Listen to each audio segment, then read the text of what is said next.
motors got me to tap into radiant energy. February 7, 2012, 5:41 a.m. First, I would like to say hello to all of you.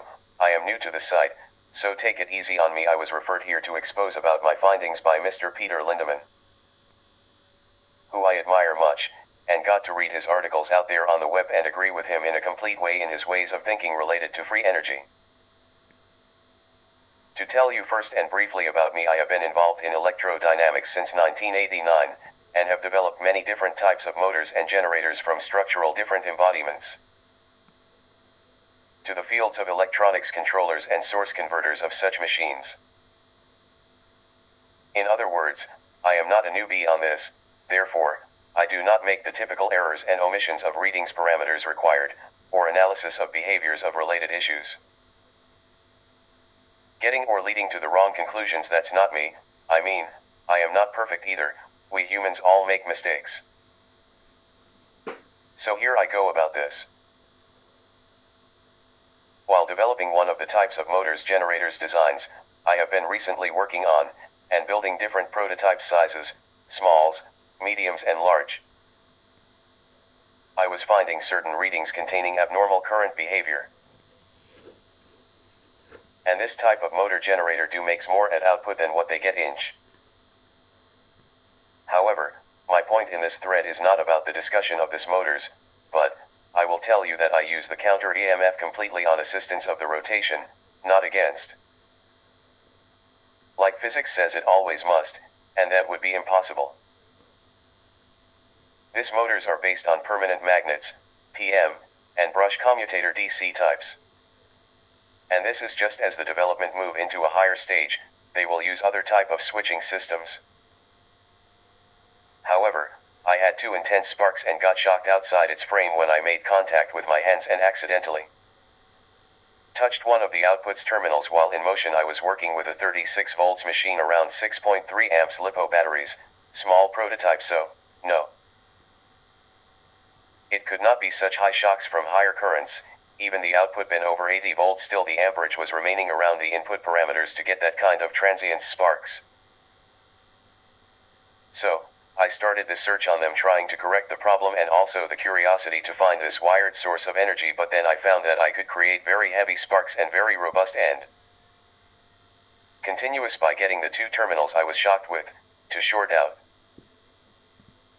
Then, I took them apart again, went to my CAD programs, sketches, the 3D animations of coils, stators to commutators relations, dissect them in pieces.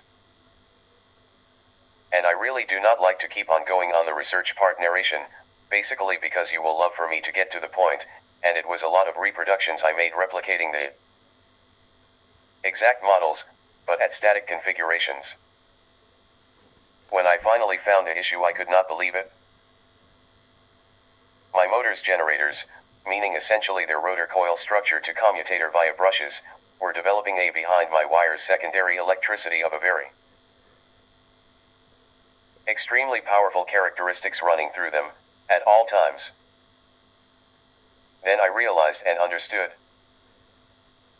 The times when I turned off completely the oscillations of my controller, I was using a drain, motor negative, based on an N-channel MOSFETs arrangement that I had designed and built, so that was impossible. Once that I turned off my oscillator chip from the regulator side that feeds it, it kills, cuts every single current coming from source, and a small electrolytic cap was set on input only, before voltage regulator stage. However, it literally melted a heavy-duty mica copper commutator to almost fuse it with the next ones. Before getting to this discovery, I would have never figured it out what happened there. This type of motor design have many characteristics that others in the market do not have. One of them is the fact of never needing to reverse the electromagnetic field's polarity in order to achieve rotation. The fields just turn off or turn on, according to the oscillator signals. And I achieve this by the coils design inside of them. This design allows that at T off of the square wave, circuit opens, rotor idles, and keep going for nanoseconds by inertia, and the last magnetic interaction residues to the other stator pole, where then is reversed naturally or by what the physics call back electromotive force. And this is how the CEMF assist instead of opposed to rotation. This particular design allows the current to flow in a very organized and friendly flow that makes the consumption reduced to minimum values when rotation is constant, and even in higher acceleration times. Not like anything else out there, where currents are in a complete war one against each other inside this machines, whether being a DC, brushed or brushless or any AC type. That because of the current natural behavior stays constantly colliding into each other's at positive-negative cycles. Then I read Mr. Tom Bearden about the dipole open, and all about the free energy concepts out there, and Nikola Tesla back in the 1800s tapping into radiant energy, and kept going till I got to the essence of my discovery. Then I could not even believe it myself what I was getting there. I know many of you are going to laugh. I laughed myself. I did research the history all, my friends. Because I do not like just to get my lab results naked outside, I went all the way to Maxwell equations, to Lorentz changes of the asymmetrical fields along with Albert Einstein, where they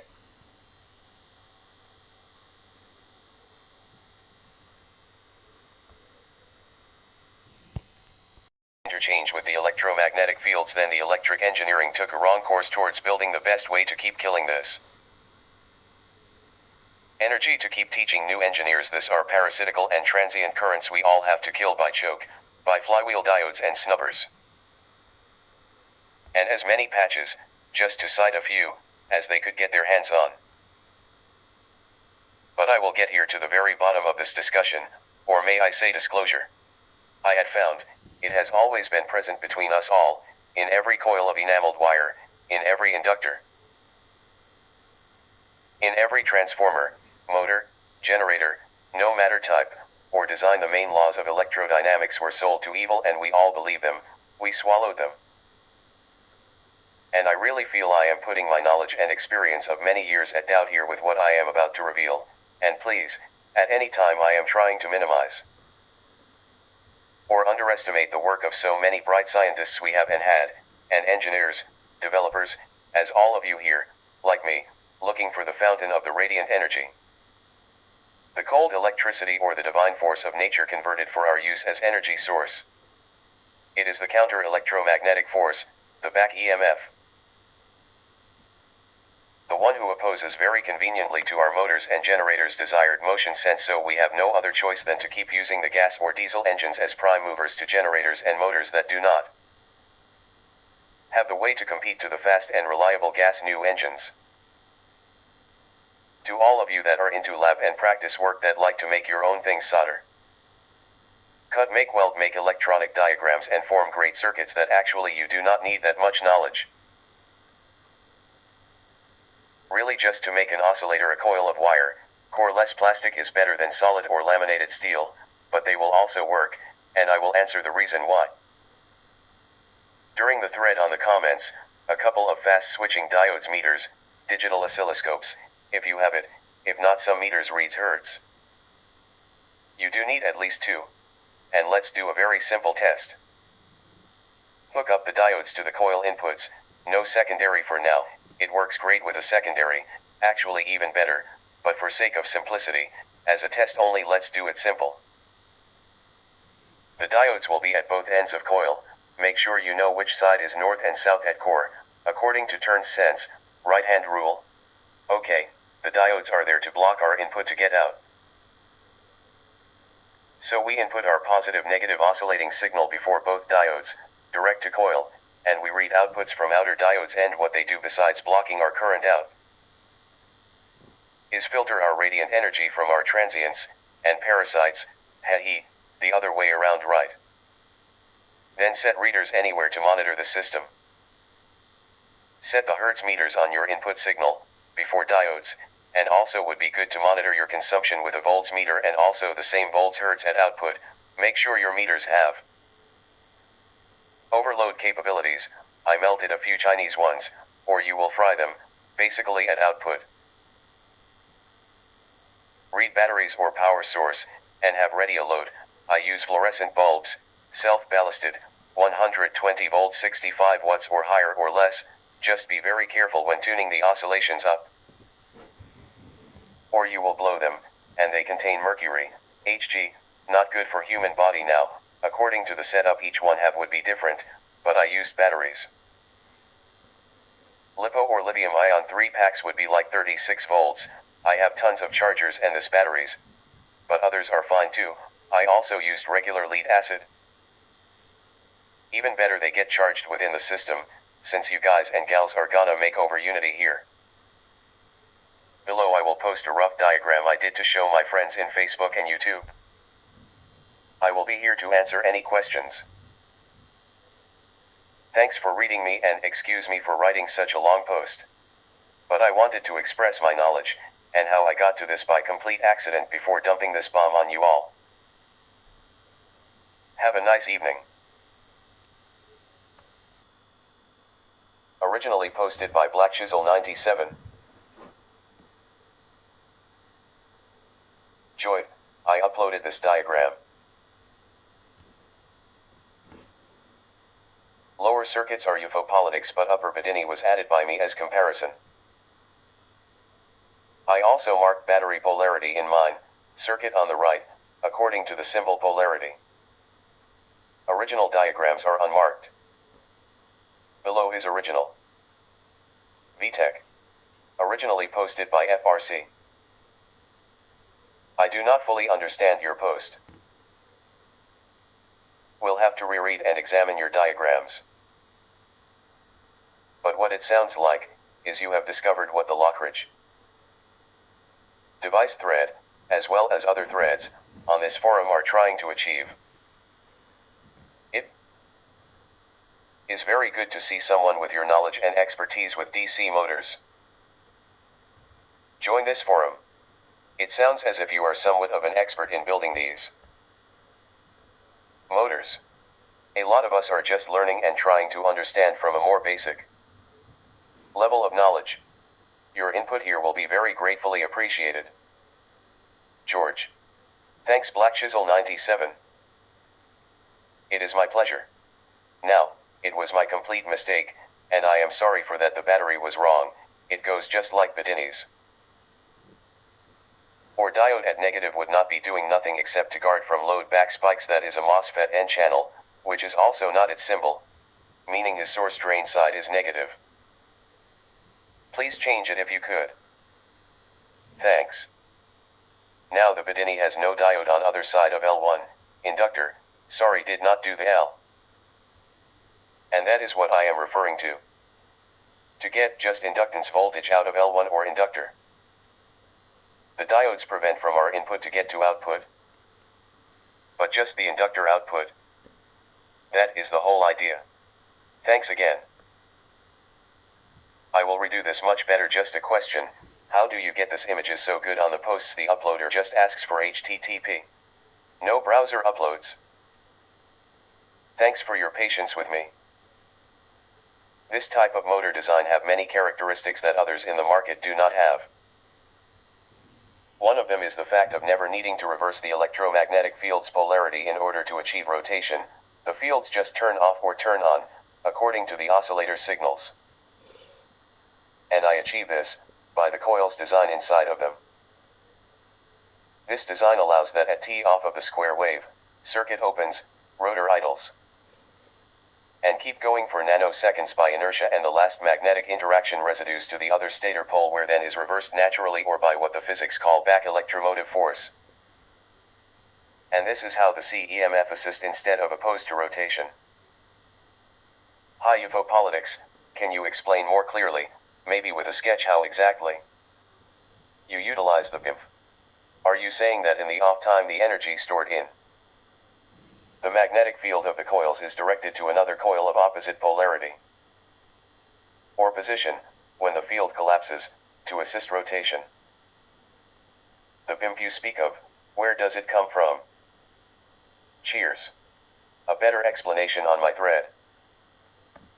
Okay, here I drew a better circuit, arranged the components in a more understandable fashion, and put letters to all. However, I am also adding the magnetic polarity of coil at both stages of oscillator signals. Red is our artificially created magnetic field result of our input to coil. Blue is the naturally created by radiant energy opposite magnetic field. Now, what we are getting out are pure inductance counter electromotive forces, as physics says, or back EMF. The field created by radiant energy is way bigger in spectrum, flux force, and of a much higher frequency than our input created field. In my previous picture of the fluorescent lamp 125 watts, the two Xtec meters are showing Hz on both fields.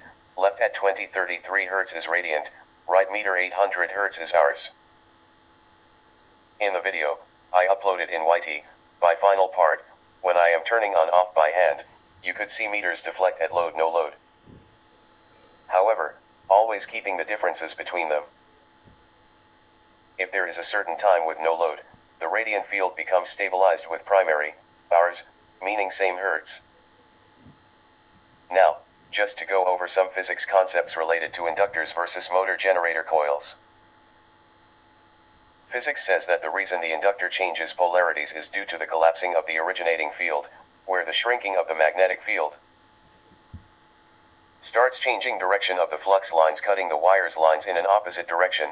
Therefore, inductor shows reversed polarities. They also say is due to inductor trying to keep current, I, constant, when physics explains the same exact phenomena. A simple coil of enameled wire, but applying it to dynamo electric machines then remembers about Faraday's laws mentioning is a dragging force, then call it CEMF. Not related to electromagnetic fields, but instead, to electromotive force, and it is a very high coincidence, the fact that even the meaning been so different. The letters are identical, how could we dispute which is which between CEMF or CEMF? The readings of the radiant energy electromagnetic field, at all shows, the least signs to be collapsing, fading or shrinking, on the contrary. It is superior in many parameters to the originating one. And been opposite in polarity orientation, is understood that its output voltage is reverse of ours. However, since inductors are static components, and do not play any role into magnetic interactions, we could say that mentioning about magnetic fields reversing, is not that important. I have tried this output on typical DC brush motors. They go beyond estimated top speed rated to go that fast at a consumption of at 36 volts. However, using this just simple arrangement of coil diodes, it uses 4.0 volts, going over speed limits. But the most impressive thing is as they accelerate they become much colder. I will be filming this and using an infrared digital thermometer. The diodes should be the lowest resistance than the IN4000 family, rated at 600 ohms. I use the NTE576 rated at 400 volts and at 400 ohms. Besides being a bigger body diode, however, I have blown them with low voltage input but re-feedback spikes when load was demanding too much, but there are many available that would do the job. Fast switching is very important. Well, I think this is all I wanted to say, besides thanking all of you for being so patient and nice to me. So see you tomorrow. And have a nice evening. UFO Politics. By Farmhand. Hi UFO Politics, can you explain more clearly, maybe with a sketch, how exactly you utilize the BIMF? Are you saying that in the off time the energy stored in the magnetic field of the coils is directed to another coil of opposite polarity or position, when the field collapses, to assist rotation? The BIMF you speak of, where does it come from? Cheers. Hello Farmhand. That I said when I was explaining about my type of motors. However, that is not what my final findings were and the main part of the discussion here, which is related to an static coil and the way to get the output from back EMF. Regards. UFO Politics. Originally posted by DAVE45 View Post. This is just a thought. Could we use the re from your circuit run into another coil and circuit setup and get hot electricity as BIMF at a lower frequency with amplification? Dave. Hi Dave.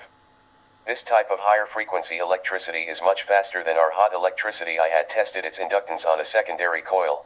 I will move in time into that stage. And results are excellent. before the hot electricity gets to induce into secondary coil. I had read outs of 001 V hot while cold is at 200 V steady. We have a robust presence of cold in the secondary. I believe this works towards our entire benefit. So, why would you want to return to a slower and hotter electricity?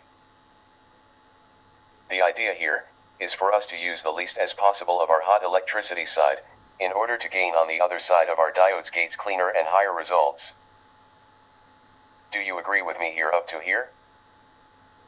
Thanks for your reply. It was great, in order for me to establish my point of view. UFO Politics. Originally posted by Aaron. UFO. Your diagram here is identical to the common SSG circuit of John Bedini unless I'm missing something. Look below. Switch goes off, diode from bottom of inductor. Goes through load secondary battery etc.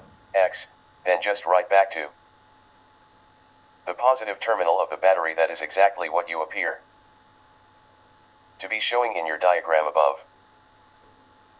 The only deviation from the common SSG is that you simply added another diode after the load before going back to the positive of the input, which probably doesn't make a significant difference. I'm not discouraging anything you're doing, but so far I don't see a difference from the SSG, but I could be missing something.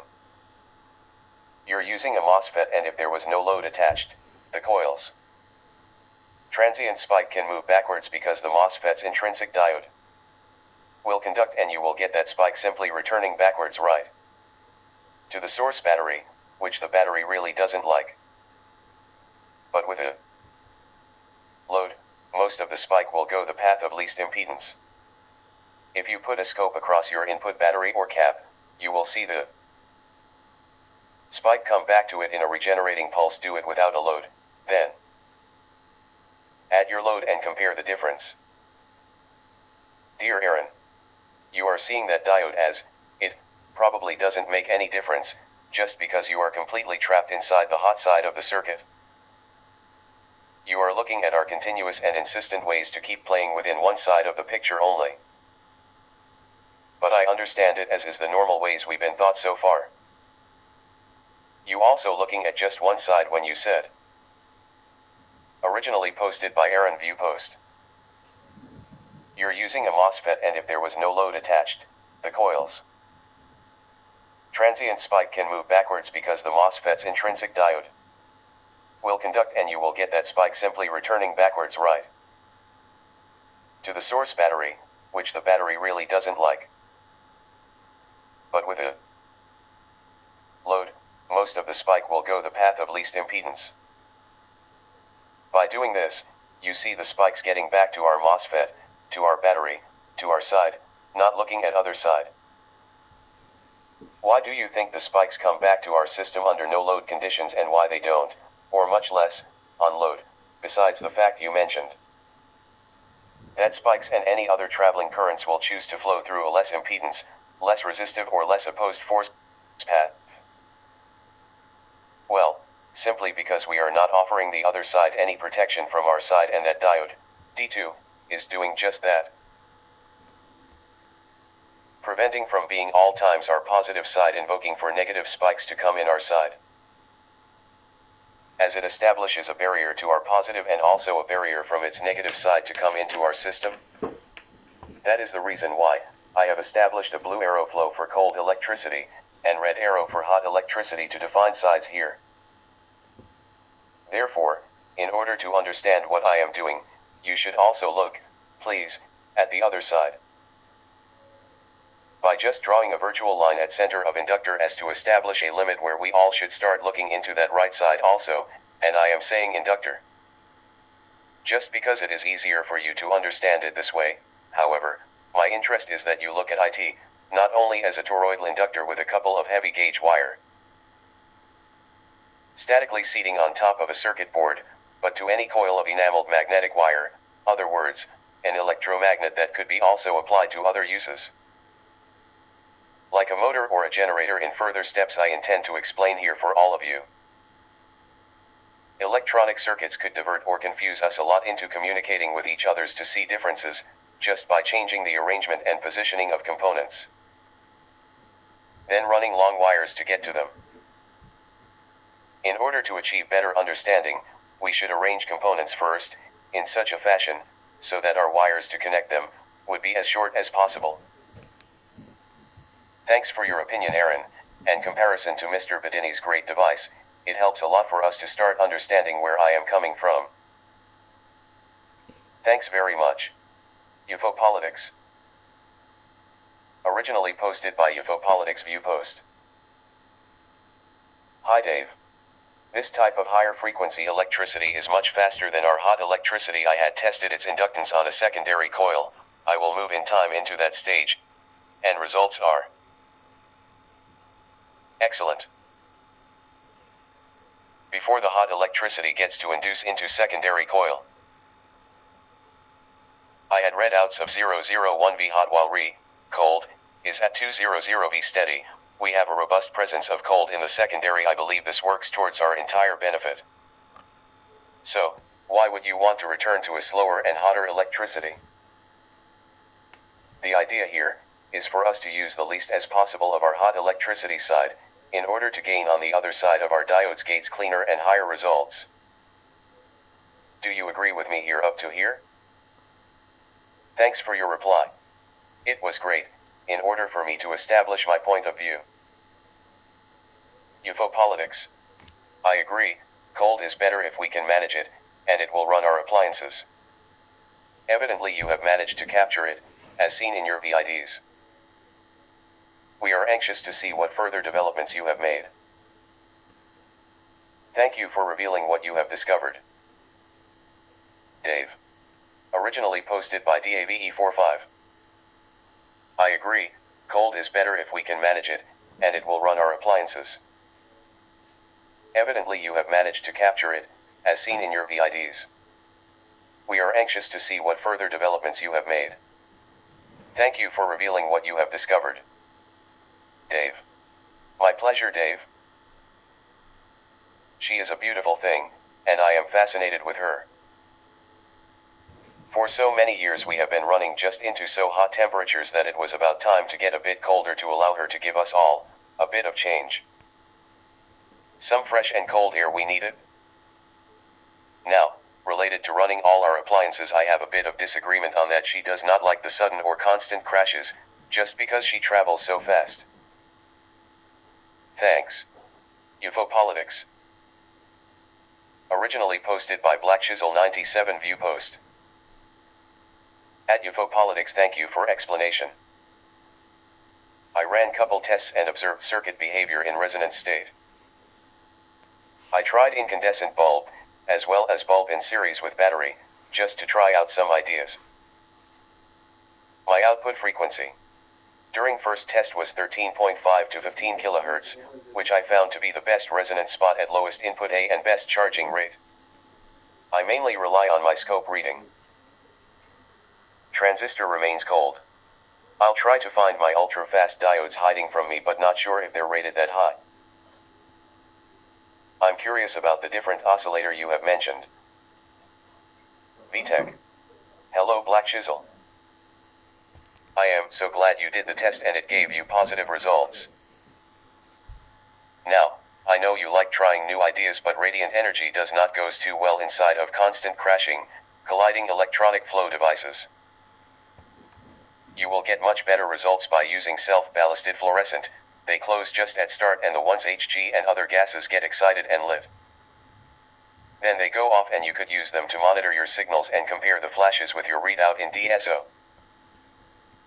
The same as with a regular type brush DC motor, since it is constantly switching they are okay. However, soon will be better dynamo electric machines that will perform even better with this type of beautiful electricity. You got pretty high in output oscillations, however, should keep an eye on your other side also, input. So, please tune in slow incandescent, halogens, etc. demands too much. That's why radiant energy went that high, but with a fluorescent 125W/120V you will just need at 2000 Hz in output, spending at 800 Hz, depending on your setup. Diodes are important not only as fast switchers, but also as having lower resistance ratings at forward bias. Also try to check your amperage and voltage at input versus output at same times with a load present at cold side, a load you know its specs as W, V and I, and let me know. Thanks. UFO Politics. Originally posted by Aaron. I just saw this, Radiant Free Energy YouTube. Not sure if this is part 2, http://www.youtube.com/watch?v=$xytrx8 if JQY, but YouTube removed it for music copyright violation. Looking forward to seeing it. No, that is not it. I always put names to my video sequences. The series are Radiant Free Energy. That is a dispute I am having with YT because I use money from Pink Floyd. Emmy writes, when JP Morgan decides to take down Nikola Tesla patent on wireless transmission of electricity. But is okay, I just did not have the time, but I could load videos on my private servers and post them anywhere. Second part has not come out yet, stay tuned. Thanks. Originally posted by Farmhand. Looks like you're harvesting the collapsing magnetic field to me. How do you say you're not just using the EMF from the collapsing magnetic field? It is very simple to answer that with just 2 facts. Number 1, I have measured what you call back EMF, or CEMF, due to the collapsing magnetic field, and I understand perfectly your statements in their entirety. As it is the way physics had explained it, and the way we have learned for many generations. Now, out of the box of physics, just for a few seconds, if you could just let be yourself, common sense judgment in complete control. Does a collapsing magnetic field shows this type of attitude?